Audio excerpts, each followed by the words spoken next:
Well, my name is Dr. Raman Gokal. I'm a retired physician, a nephrologist. That means a specialist in treatment and management of kidney disease and dialysis, transplantation. And I'm also the emeritus professor of medicine. All of these were at the University of Manchester in Manchester, United Kingdom.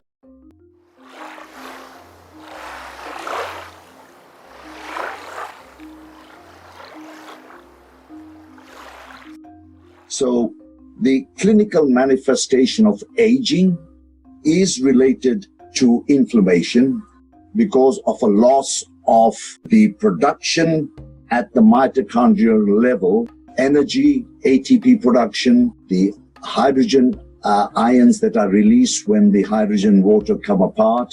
The hydrogen ions are the best antioxidants. And the oxygen, the one molecule combines with another, forms O2, which is then also utilized for the same process. We think we get all our oxygen from the air. No, some of it comes from the water. It's important, therefore, to have good water going into your cells.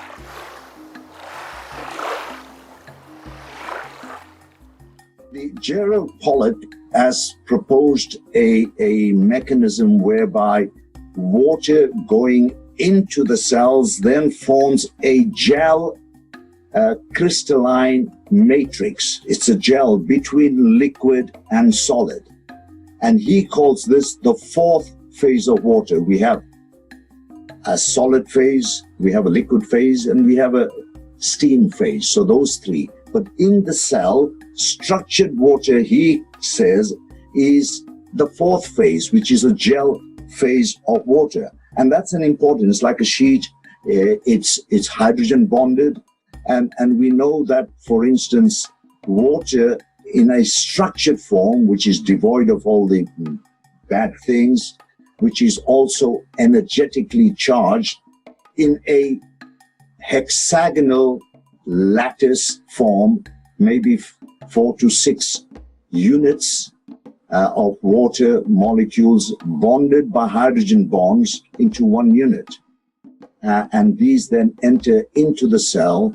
The hexagonal nature, which is also between the liquid and solid, is a crystalline structure. Everything in nature is that way, works that way, and is optimized by getting water into the structured state.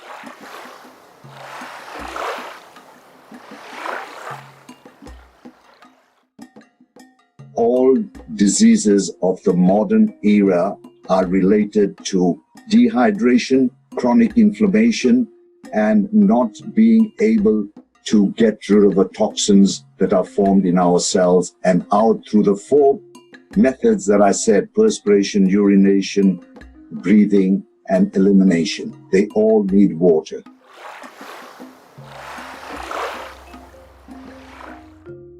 Structured water is water that exists in nature. Structured water is that which is produced through the water cycle in nature. Nature's water producers, you have the water evaporating from the oceans and rivers and then coming down in rain. Then it flows along riverbeds and it flows, and in the process of flowing, it's eddying, it's hitting obstruction, it turns on itself. And that double vortex process produces the structured water. The important thing about water is that if you remove impurities by, say, filtration or reverse osmosis and these processes, water retains memory. Now that is so important, for it to remain and maintain the memory of the junk that was in it. Structuring water removes that energetic and cleanses it.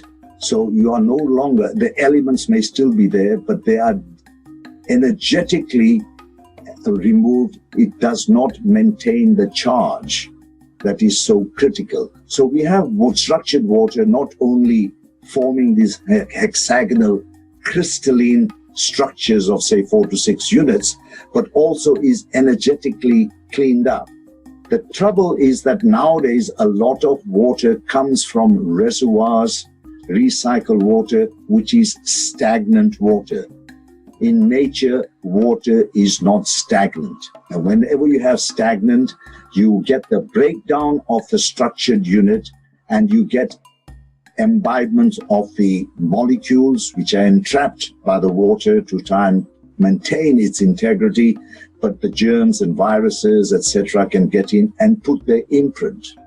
And we know that German scientists have said that the angle of the water crystals, when they are crystalline in nature, in dirty water, they are 90 degrees, but in clean structured water, they become 60 degrees. And one can look at gas discharge visualization aspects, and one can see the difference between structured and unstructured water.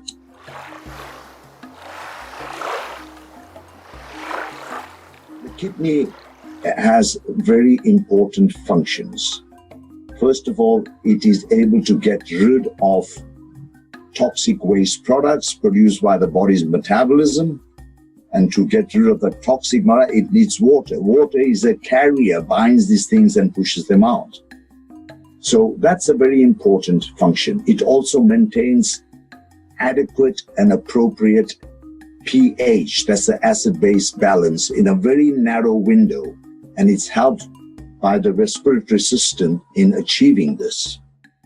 And it also has a function of producing very important hormones like erythropoietin, renin, blood pressure control.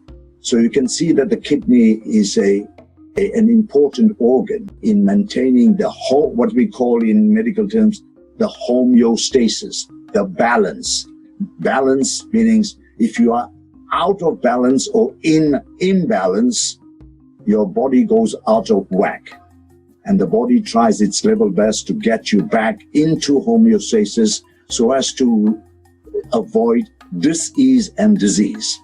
So the kidney is important. You know, the kidney filters from the blood about 80 liters of fluid into the kidney, and you pee out about 2 liters a day. That's the urine. So it is able to concentrate and fix all these things. So when kidneys fail for whatever reason, diabetes is the commonest cause, but there are inflammation and so forth, then the ability to filter that blood and excrete the impurities, maintain pH balance, hormonal functions, and I forgot to mention in hormonal function, vitamin D function, extremely important. Then the impurities build up and you are said to be in renal failure. Now, when your function drops from 100% that you and I would have down to 5 to 10%, life is in danger. So I know the water is pure, it's biologically pure, it's bacteriologically pure, and adjusted to the proper pH and the electrolytes that are required. But nephrologists and dialysis experts will say that water is still not quite right. There is something, inverted commas, missing. And I had the thought that maybe introducing structured water into the dialysis fluids and pumped into the could have a dramatic results. Because no matter what we would say, the water for dialysis, as pure as it is still non-structured. And my thought was that, yes, if this could be done on the dialysis, on clinical trials, then that could prove the value of structured water in managing these patients. And it's a simple device to attach the structured water unit into the outlet valve of the water supply and into the patient. Nothing complicated. So that's the study at the human level. The other aspect is that the colleagues in the university, Dr. Mitra and others at the University of Manchester in the UK, also have an in vitro model. The in vitro model means looking at cellular structure, red cells, also addresses two aspects. It's looking at the aquaporin state and how water, structured water compared to ordinary dialysis water can be compared in its access to the aquaporin model and the aquaporin expression, gene expression as we call it, as well as they have models to look at the mitochondrial function in the cell. And I mentioned the mitochondrial in terms of all the ATP generation, that's the energy generation, oxidative and free radical removal. So the studies that I want to have fulfilled and in Manchester with the colleagues is to see first the in vitro, to see how structured water behaves in the laboratory. And then a clinical trial where we would have one group of patients on one unit, unit meaning a dialysis unit with 30, 40 patients with structured water, and a comparative group in another dialysis unit, dialyzing ordinarily no change and not using structured water. So the only thing that will have changed between the two groups of patients would be the structured water in the study group. And we'll look at the outcomes after 3 months or so in terms of the usual parameters that we measure, the blood picture, the well-being. We can have a questionnaire to see how well they feel. All these aspects are going to be important in ascertaining the value of structured water in these dialysis patients. And for me, the wonder would be that these patients who do not pass any urine, can you imagine the joy if after treatment with the structured water on dialysis, they start passing urine? Wouldn't that be a wonder?